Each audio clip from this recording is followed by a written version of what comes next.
Welcome, everybody, to All Hang Up and Listen. Just like he said, woo! Sabres win big against the Flyers.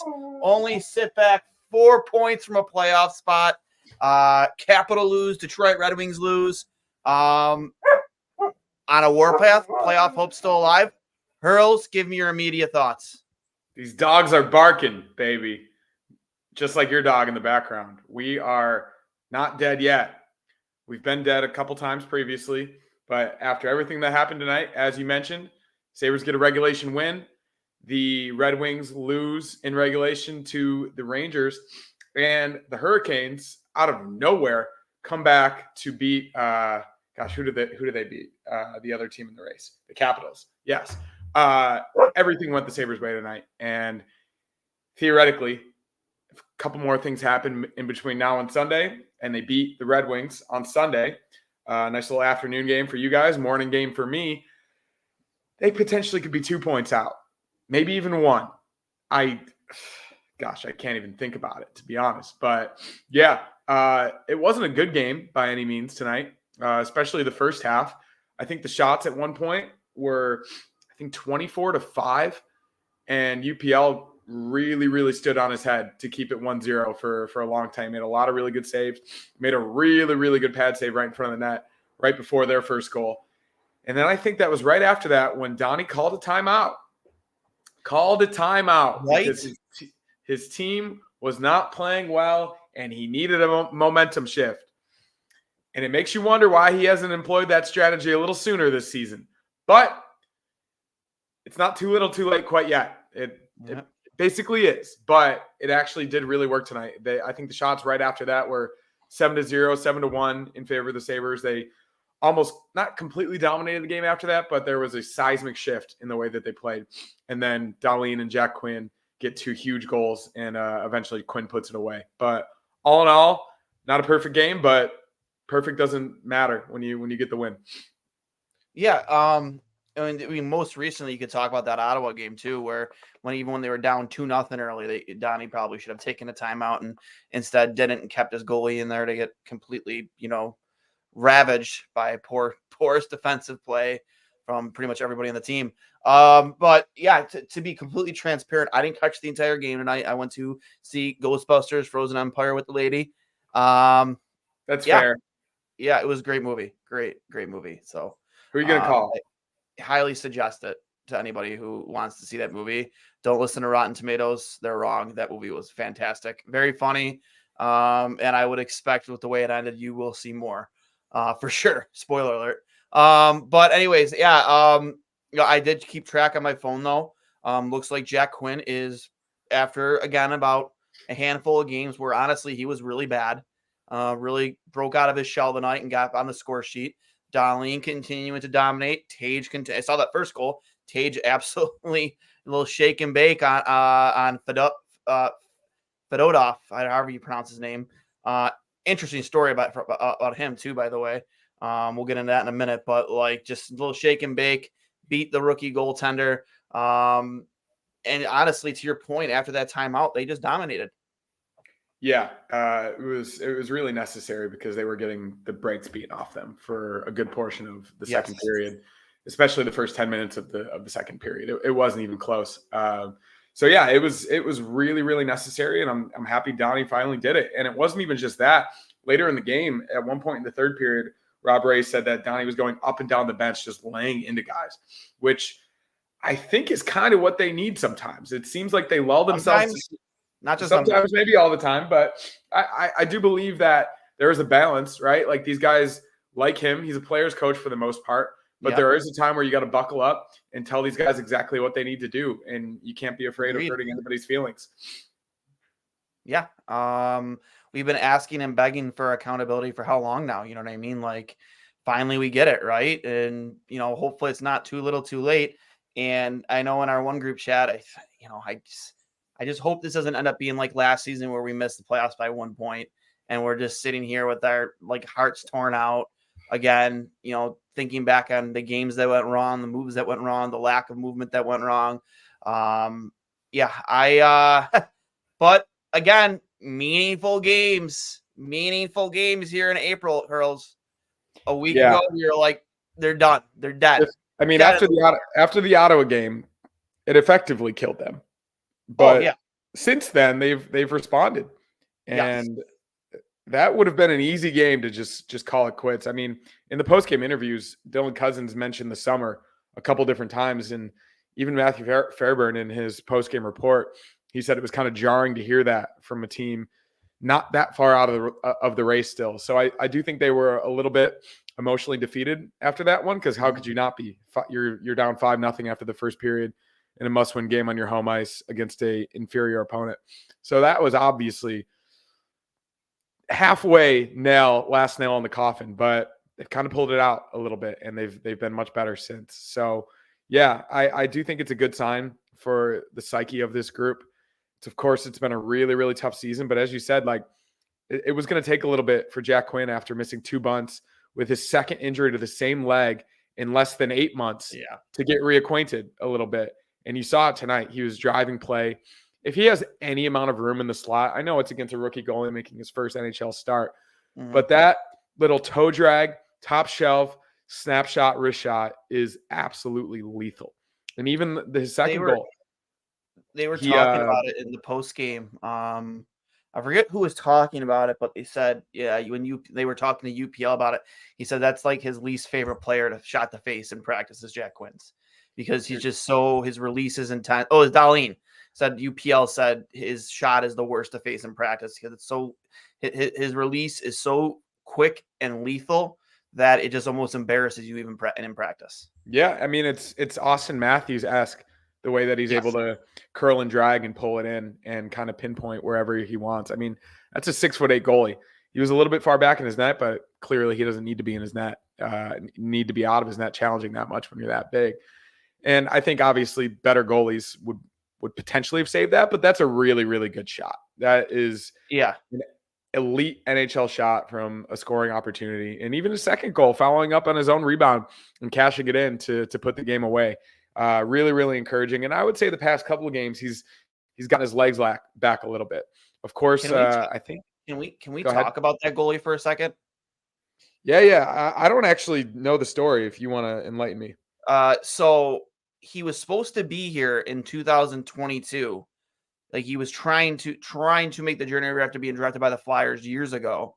It was a late round pick. And when you see, like, I think it was like a 6th or 7th round pick, when you see that, though, you always have to remember with Russian goalies, there's a big hesitancy to draft, especially from the KHL, because of the issues and the political climate over in that area of the world. Just like it was back when Hasek was drafted. Hasek didn't even find out he was drafted until like 2 months after the fact. Nobody told him. Like, he didn't know. We all know the Alexander Ovechkin defection story, and this is kind of like making for those listening who don't know the defection story with Imo Gilney. Just go look it up on Google. It's insane. Or not Google. I'm sorry, YouTube. It's insane. The like how him and his family's lives were at risk from the KGB, and Don Luce sneaking him over from the Sabres so he can play in the NHL. Really intense story. Funny quote, kind of popular, historical quote from when he played under Mike Keenan, and that Keenan was laying into him. I think this is when maybe I forget which team he was with at this time. Maybe it was the Devils. I don't know. But like, Mo Gilney looks up at Keenan and says, "Do you know how I came to America? You know how I defected? They threatened to kill me and my family. You don't scare me." Like that. This story reminded me of that story. And it's like he was trying to get here in 2022. Russian authorities essentially took him hostage, apprehended him, took him to the Arctic Circle to a military base where he was held for another year for military service. And then he was forced to play in the KHL for another year. And then the KHL terminated his contract, and then finally he made his way to America and North America, where obviously, he's made his debut this past week. So like a really insane story, again, when you kind of hear these stories and you kind of criticize, certain, Russian players and, how they, live their lives, not to get too deep in it, but then you kind of hear stories like this. It's like, I kind of get it. I kind of get it. You're scared for your life. Get it? For sure. You're in a Russian gulag in the Arctic Circle. I don't literally. But and not. he's I wasn't trying to get too off no. I crazy mean, off track. it's I incredible, just thought that was an insane and story. like call a spade. He wasn't great tonight, but at the same time, like you had to know that it was Yeah. potentially going to be a little bit rocky in his first NHL Oh, for start. sure. So no, I wish him the best. Obviously, that's an insane situation, and nobody wants to go through that. So especially from a goalie perspective, like you're already dealing with a lot in your first NHL start, and to also deal with all of that and make your way over from the KHL, which is a good league, obviously, but to be forced to play there, I'm sure that was pretty tough. So yeah, good for him to make his debut. He did make some good saves tonight. I think Flyers fans were probably a little bit confused as to why they would start a rookie in his first NHL game in such an important game. Mm-hmm. But they've probably been overworking Ersson or their other goalies. So Well, that too is like you kind of look at the whole situation. Like they haven't really had stability in that since Carter left the team for reasons we all know. He was their workhorse essentially. Leaving like a big hole in that for them. So they're trying to figure out who's the guy going to be. Kind of hoping it's going to be this guy. Even if the skill isn't fully developed there yet at the NHL level, there's hoping that a 6'7" goalie with the pucks will literally just hit him. And to your yeah, point, that shot on Quinn, like all you have to be really is you're at the top of your paint, right? Like yeah. be at the top of your paint and like let pucks hit you. I mean, even Darlene's shot, like they're both elite shots, and Yeah. they would score probably 75-85% of goalies in the league. But yeah, I mean, when you're that big, you take up most of the net. So Pucks just hit you. Yeah. average level reaction skills would be good for him. But I mean, if you talk about that with the Flyers, you talk about that with the Red Wings. You definitely don't have that with the Islanders. You kind of have it with the Capitals. So all four, like 3 of the 4 teams ahead of the Sabres right now have questions in net in a very, very difficult portion of their schedule and in the final 5-6 games of the season. And currently, it really does seem like that's the one thing that the Sabres don't have. UPL again was amazing tonight, and he kept them in it. And he's the only reason that the game was 1-0, 1-1, even 2-1 for a good portion of the game. So yeah, that's something that they have in their favor. And also the line of Tage, Tuck, and Peterka looks like the best of Skinner, Tage, and Tuck from last season and the season before. Yep. They are playing out of their minds right now. Just imagine if they had that line together earlier in the season. Yeah, and it seems as though Tage is completely healthy, which obviously that took a while, but it relieves a bit of concern from I would say a lot of Sabres fans looking at this guy who's probably going to score 30 goals this season when it didn't look like he was going to get 20 any shot at all. And also like imagine he was healthy the entire year, he'd probably be pushing 40 right now. So that's a great sign. Same with Tuck. Obviously Peterka's been great all year, but that line looks like it could be something to hold on to for the future. I love this comment from Peter Fitzgerald because A, it's a Rocky quote, B, is against Philadelphia, and C, WrestleMania is in Philly this weekend, so I'm all hyped up for the Sabres. I'm all hyped up for that, but I'm going to do it in my best Rocky voice. Hey, I didn't hear no bell. I didn't hear no bell. Love it. Another Rocky quote in reference to Tiger Woods' strategy going into the Masters. Women weaken the legs. Right? You see what was it? The report that came out that he's abstaining from sex. Yeah. As if he has a chance in the Masters. Tiger. I think it's like his odds are like famous sex addict is abstaining. So a couple Rocky references in the show tonight. But it's obviously interesting, and I think we'd rather have these last 5 games mean something. I think everybody would. I think it's a good sign moving forward, even if they don't make it, which they likely won't. It's a 1.3% chance. But let's say all of these things happen tomorrow. I think the Capitals host the Senators. I forget exactly what it was. But the Blue Jackets are in play there. There's the Lightning in the mix with maybe the Penguins. But there are 3 games in between this game and the Red Wings game on Sunday morning that theoretically, if they go the Sabres way, that game on Sunday would be absolutely massive for not only the Red Wings, but also for us. So we'll see what happens. You can only hope. Probably won't go as well as it did tonight. It never really does. But there is a slight chance. And let's hold on. And we're done with back-to-backs too, right? We're Yeah, done. no more back-to-back. So you're going to see UPL the rest of the way here for sure, unless something happens, of course, because Do you they've think already. there's I mean, if you're Don Granado and Kevin Adams, I know they just sent Levi back, but like, do you want Levi on the bench as your insurance policy in case, God forbid, something happens to UPL like in a Well, I game? think if something happens, like you have to roll with Comrie for the rest of that game, and then next game, yeah, you call him up. Yeah. But for now, given that there are no back-to-backs and UPL starting every game no matter what, I think it's fine to have Comrie on the bench, and then you figure it out. But Yeah. I mean, let's say he got hurt, which God forbid, that'd be horrible. But like, if you're pulling him, you probably don't have much of a chance to win that game anyway.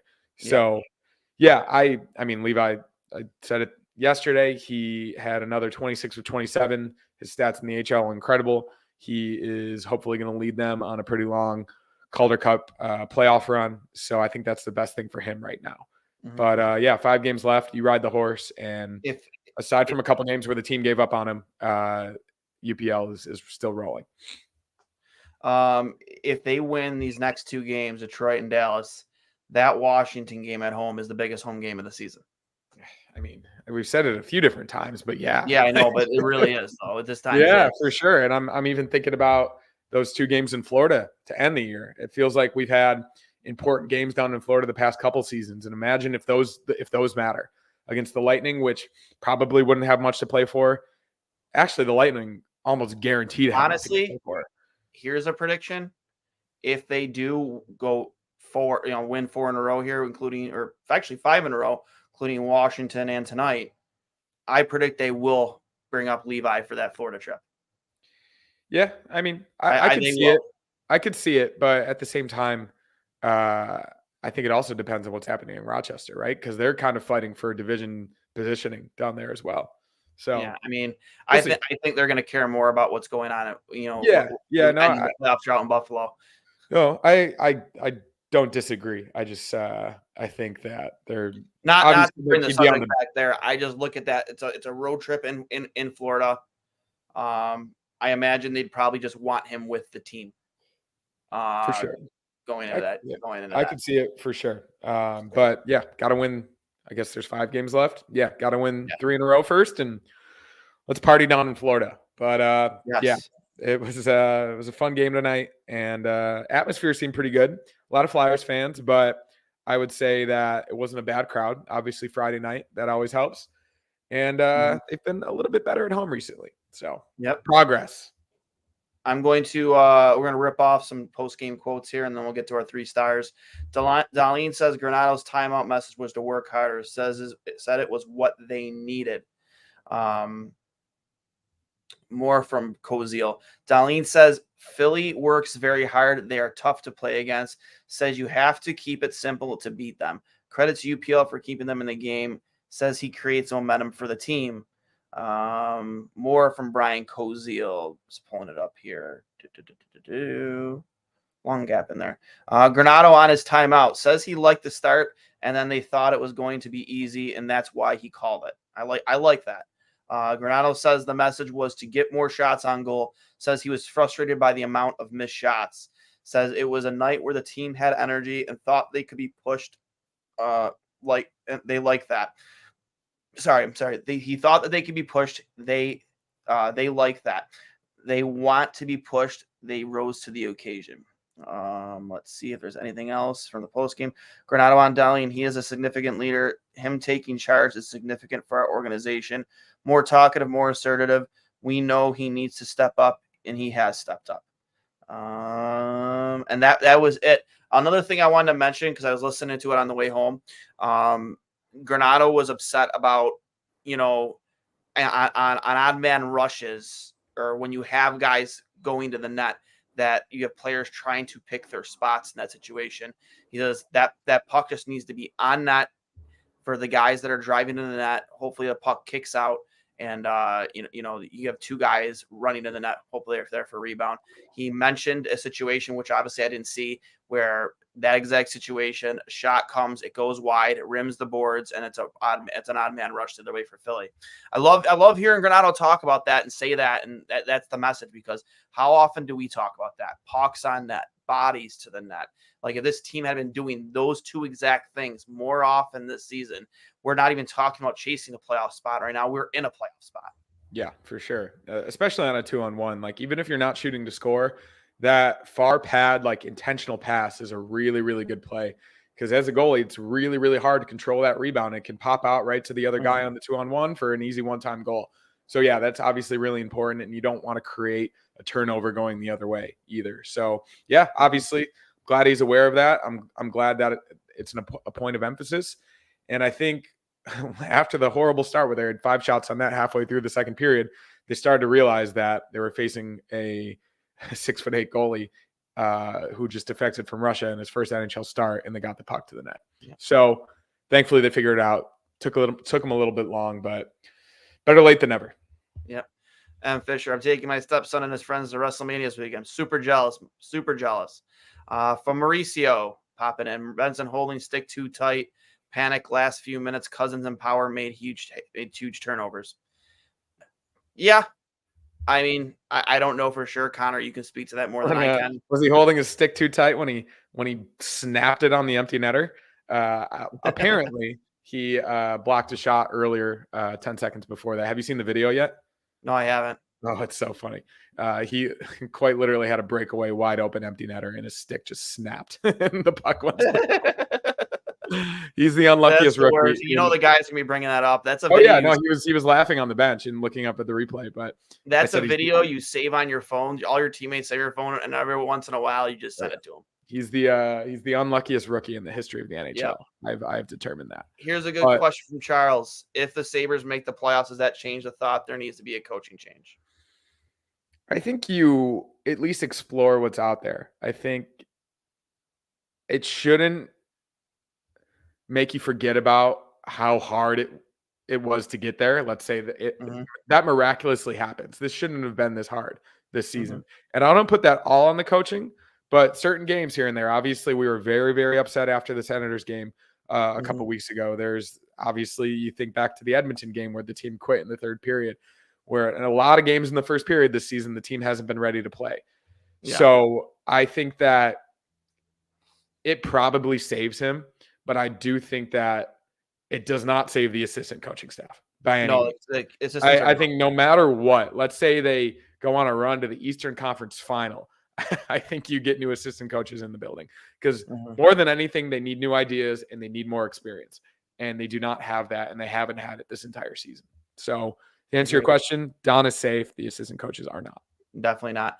I would say, too, that if I don't think it changes the mindset for the start of next season, that if you're 15 games in the season and you're like 5-10, the coach might be gone.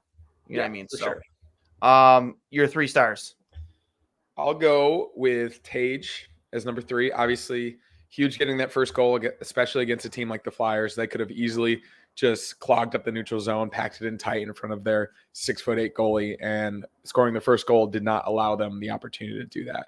So that was huge, and it was a vintage Tage goal. Obviously, a great pass from Peterka, but he had the presence of mind to open that stick, act like he was going to pass it over to Tuck, bring it back, have the patience, and score a goal like we saw him score all last season.